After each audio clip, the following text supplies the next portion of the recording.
Hello दोस्तों, आप सभी का हमारे YouTube channel Vinay study can में स्वागत है।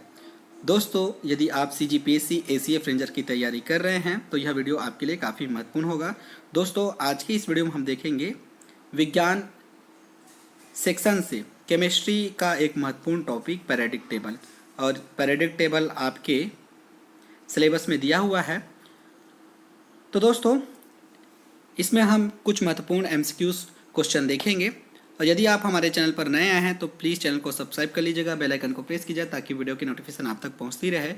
और दोस्तों, वीडियो को लाइक करना ना भूलें। वीडियो की लिंक अपने दोस्तों तक शेयर जरूर कर दीजिएगा। पहला प्रश्न दोस्तों, इलेक्ट्रॉनिक विन्यास 1s2, 2s2, 2p6, 3s1 वाले तत्व के लिए निम्न में से कौन सा कथन सत्य नहीं है। ध्यान रखिएगा, नहीं पूछा गया है। तो सबसे पहले हम तत्व देखते हैं। यहाँ पर इलेक्ट्रॉनिक विन्यास दिया हुआ है तो 6, 4, 10 और 11 होता है सोडियम का। सोडियम धातु है दोस्तों, और आवर्त सारणी में पहले ग्रुप में होता है क्षारीय धातु में। ठीक है, तो स्टेटमेंट देखते हैं। यह एक संयोजी विद्युत धनात्मक है। जी बिल्कुल सही है। सोडियम के बाह्यतम कोश में एक इलेक्ट्रॉन होता है और वह विद्युत धनात्मक होता है। ठीक है, जब वह एक इलेक्ट्रॉन डोनेट करता है तो सोडियम आयन बनाता है, क्षारीय ऑक्साइड बनाता है। ये भी बिल्कुल सही है। यह एक अधातु है। जी ये बिल्कुल गलत है। सोडियम धातु है और पहले और दूसरे ग्रुप, जिसे क्षारीय धातु और क्षारीय मृदा धातु के नाम से हम जानते हैं, ये दोनों धातु है। और ऑप्शन डी दिया है, इसकी इलेक्ट्रॉन मृदुता कम होती है। जी बिल्कुल सही है, इसकी इलेक्ट्रॉन मृदुता कम होती है। तो ऑप्शन डी बिल्कुल सही है। तो इसका जो उत्तर है ऑप्शन सी होगा, यह धातु है। ठीक है, ध्यान में रखिएगा। उसके बाद दोस्तों दूसरा प्रश्न है, निम्न में से किसके द्वारा तत्वों की आवर्तता प्रभावित नहीं होती। यहाँ पर दिया है बंधन व्यवहार, विद्युत ऋणात्मकता, आयनन ऊर्जा, न्यूट्रॉन प्रोटॉन अनुपात।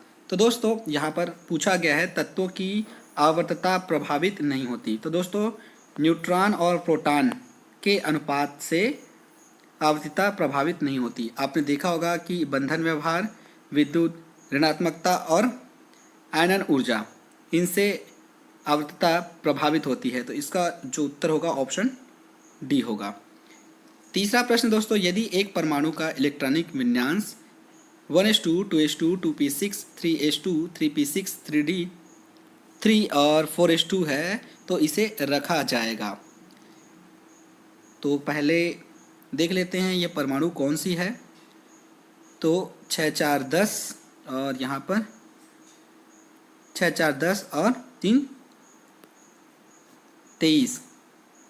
ये 23 है स्कैंडियम, टाइटेनियम, वैनेडियम का। ठीक है, वैनेडियम को आपको पहचानना है कि वह कौन से समूह में है। द्वितीय समूह में, तृतीय समूह में, पांचवें समूह में और छठे समूह में दिया हुआ है। तो सही उत्तर आपको बताना है।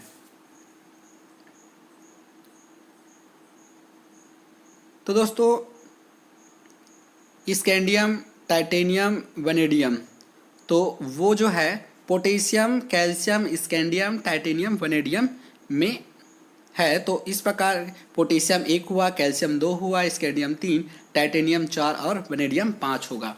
तो कौन से समूह में होगा? पांचवें समूह में। ठीक है, ध्यान रखिएगा।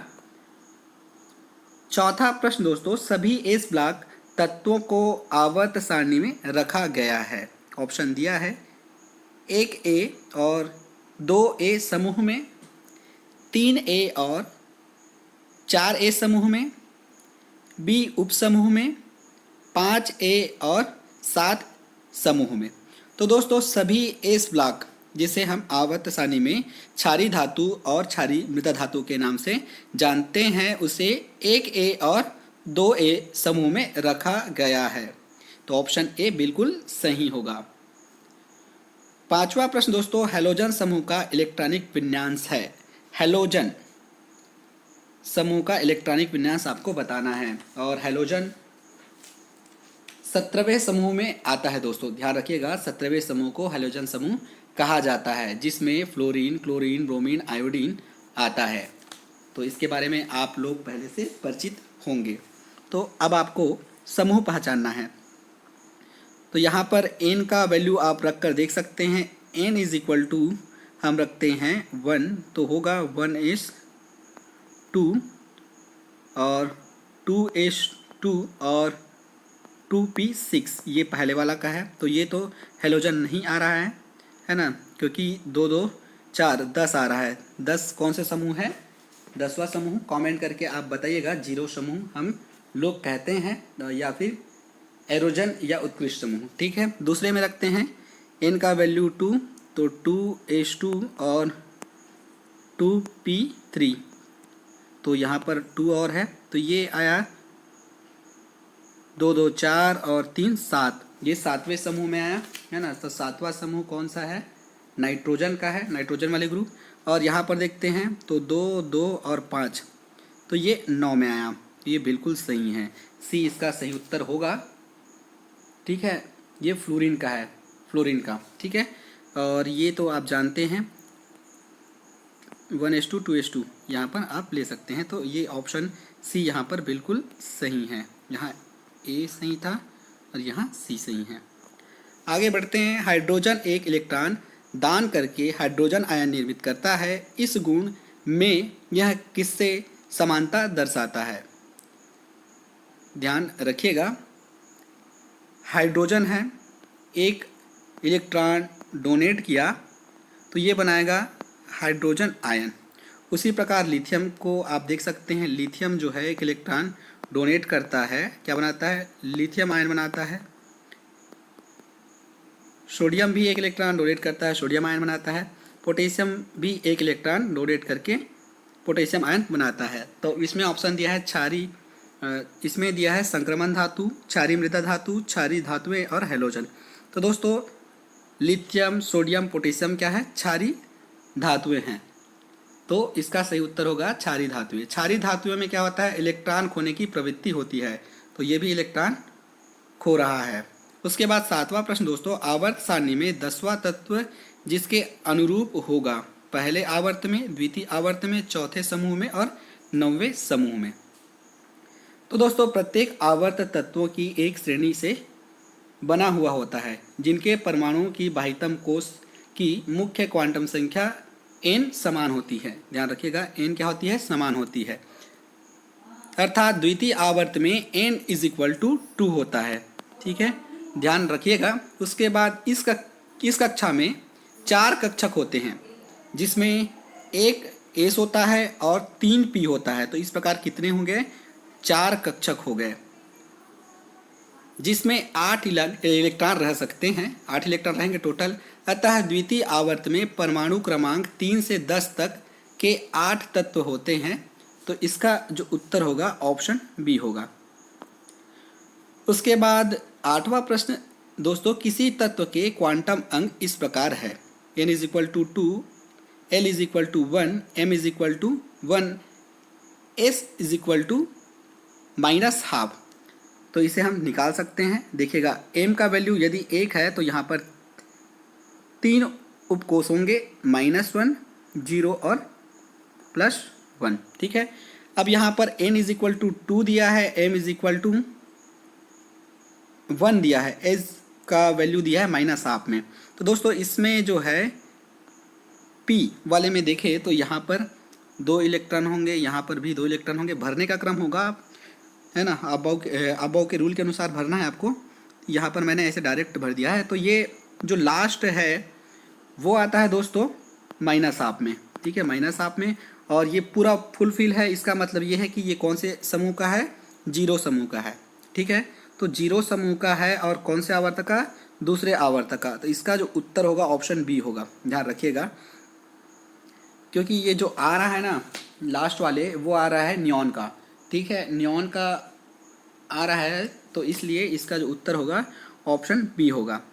उसके बाद देखिए दोस्तों, आवर्त सारणी का दीर्घ स्वरूप किसने विकसित किया? ऑप्शन दिया है लोथर मेयर ने, नील्स बोर ने, मैंडलिफ ने और मोस्ले ने।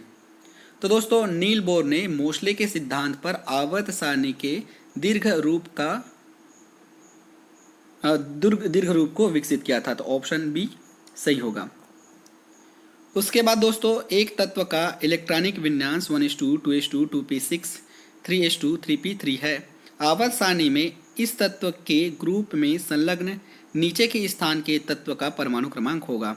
तो दोस्तों इसको हम देख लेते हैं। सबसे पहले ये 6, 4, 10, 5, 15। 15 किसका है? यदि आपको पता है तो नीचे आप कमेंट करके हमें बताइएगा। दोस्तों 15 है फास्फोरस। फास्फोरस के नीचे होता है आर्सेनिक। आर्सेनिक का कितना होता है? 33 होता है, ध्यान में रखिएगा। नाइट्रोजन, फास्फोरस, आर्सेनिक, एंटीमनी और बिस्मथ। ठीक है, तो इसका जो सही उत्तर होगा ऑप्शन ए होगा 33, क्योंकि ये है 15। 15 के नीचे कौन सा है? 33 है। उसके बाद दोस्तों आवर्त सारणी में परमाणु क्रमांक 16 वाले तत्व को किस समूह में रखा जाएगा? तृतीय, चतुर्थ, पंचम और षष्ठम। कौन से समूह में रखा जाएगा आपको बताना है।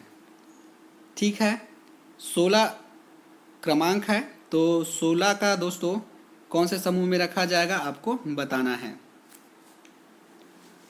तो दोस्तों 16 का हम इलेक्ट्रॉनिक विन्यास देखेंगे तो क्या होगा? 1:2, 2:2 और 2p6, 3s2 और 3p4 ये है। इसके बाह्यतम कोश में 6 इलेक्ट्रॉन है। कितने इलेक्ट्रॉन है? 6। 4 और ये 2, 6 इलेक्ट्रॉन है। इसलिए हम कौन से समूह में रखेंगे? षष्ठम समूह में रखेंगे। ठीक है, ध्यान रखिएगा, क्योंकि इसके बाह्यतम कोश में कितने इलेक्ट्रॉन है? 6 इलेक्ट्रॉन हैं, ध्यान में रखिएगा। उसके बाद 12वां प्रश्न दोस्तों, तत्व X आवर्त सारणी के चौथे आवर्त और 15वें समूह से संबंध रखता है। X के बाह्य इलेक्ट्रॉनिक विन्यास के संदर्भ में कौन सा कथन सत्य है? इसमें ऑप्शन दिया है। डी कक्षक आंशिक रूप से व एस कक्षक पूर्ण रूप से भरे होते हैं। एस कक्षक व पी कक्षक पूर्ण रूप से भरे होते हैं। एस कक्षक पूर्ण रूप से व पी कक्षक आधे भरे होते हैं। डी कक्षक आधे भरे व एस कक्षक पूर्ण रूप से भरे होते हैं। डी, एस एवं पी कक्षक पूर्ण रूप से भरे होते हैं।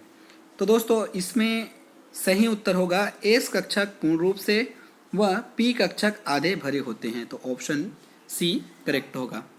13वां प्रश्न दोस्तों, डी ब्लॉक तत्वों में अधिकांश होते हैं एक संयोजी धातु सभी अधातुएं वे तत्व हैं जो साधारणतः स्टाइयोकेमिस्ट्री धातु ऑक्साइड बनाते हैं और कई ऐसे धातु हैं जिनमें उत्प्रेरकी गुण होते हैं। ठीक है, तो इसका जो उत्तर होगा दोस्तों ऑप्शन डी होगा। ऐसी धातुएं हैं जिनमें उत्प्रेरकी गुण होते हैं क्योंकि वे अभिक्रिया होने के लिए पृष्ठ क्षेत्रफल उपलब्ध कराते हैं और वे आयनन ऊर्जा को कम करते हैं।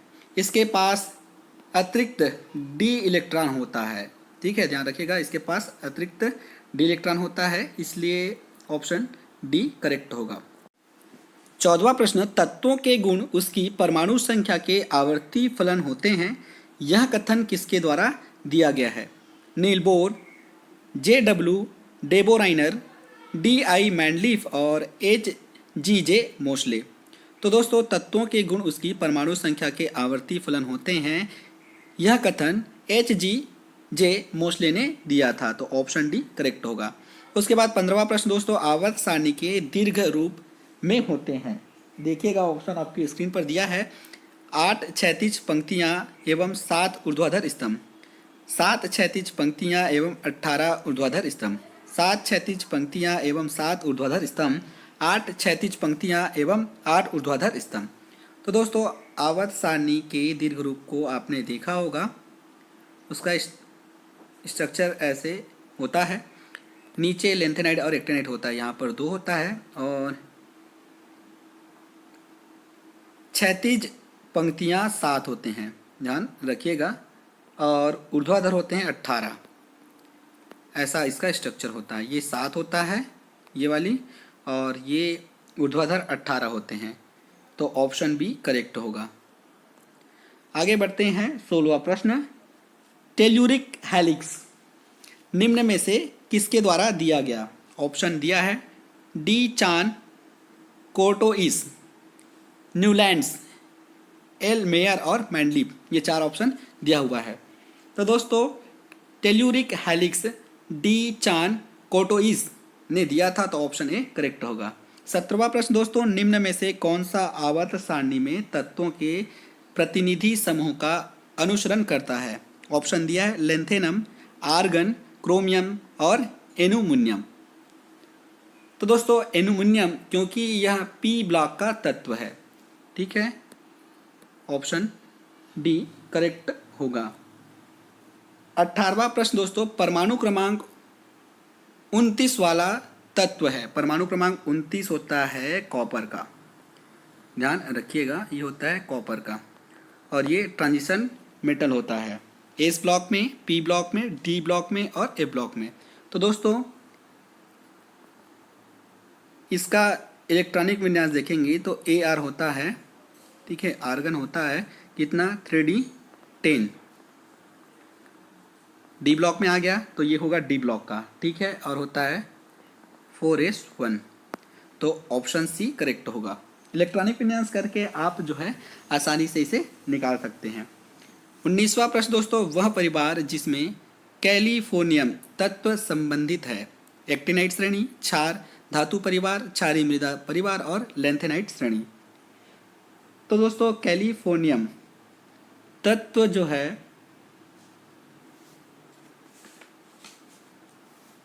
एक्टिनाइट श्रेणी का है, तो ऑप्शन ए करेक्ट होगा।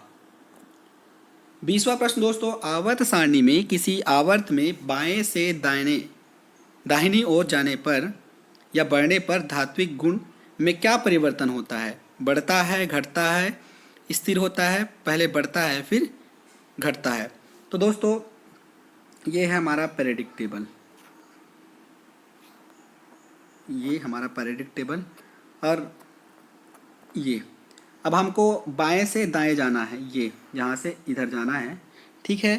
तो धात्विक गुण जो है घटता है, देखिए इसका धात्विक गुण अधिक होगा, फिर धीरे धीरे ट्रांजिशन मेटल में जाएंगे, फिर ये कम होते जाएगा, तो ऑप्शन बी सही होगा, ठीक है।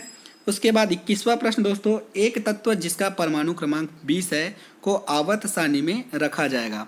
देखिएगा 20 किसका है? कैल्शियम का, कैल्शियम का है 20 परमाणु क्रमांक। अब हम क्या कर रहे हैं, इसे आवर्त सारणी में रखेंगे तो कौन से आवर्त में होगा ये पूछा गया है। तो दोस्तों सबसे पहले इसका इलेक्ट्रॉनिक विन्यास करते हैं, ठीक है। तो इलेक्ट्रॉनिक विन्यास करेंगे कैसे, 1s2 2s2 2p6, 10 हो गए। अब हमको 10 और लेना है, 3s2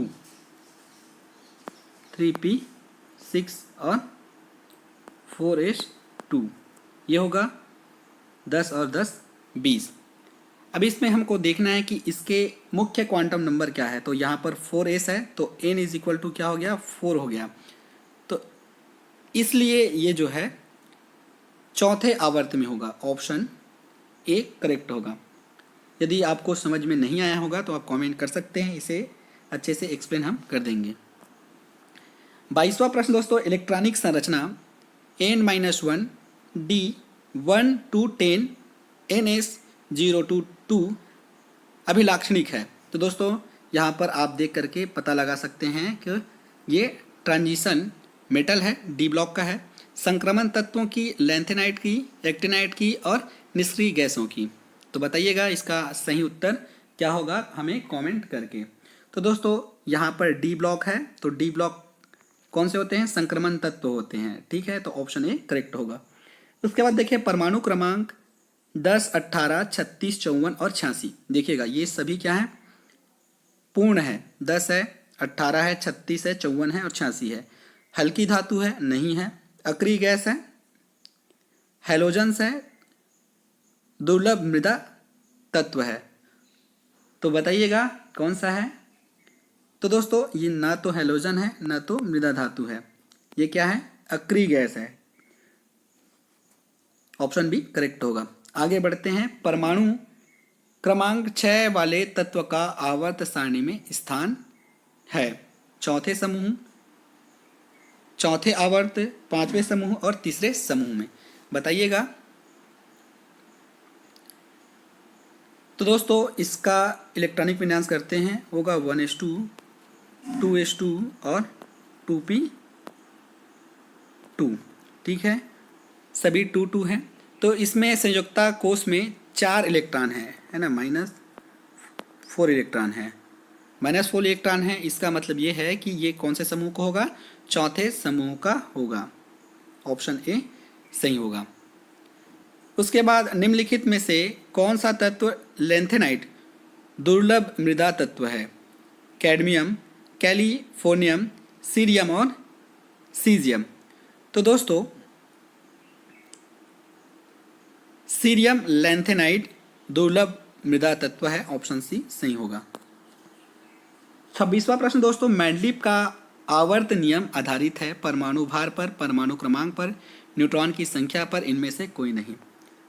तो दोस्तों मेंडलीव का आवर्त नियम परमाणु भार पर आधारित है, ऑप्शन ए, और इन्होंने परमाणु भार के आधार पर तत्वों को व्यवस्थित किया है, तो ऑप्शन ए सही होगा। उसके बाद 27वां प्रश्न दोस्तों, निम्नलिखित में से सबसे भारी परमाणु है? देखिएगा सबसे भारी परमाणु कौन सा है? यदि आपको पता हो तो आप नीचे हमें कमेंट करके बता सकते हैं। बताइएगा दोस्तों यदि आपको पता होगा तो। ऑप्शन में दिया है U, RA, PB और HG। बताइएगा कौन सा है?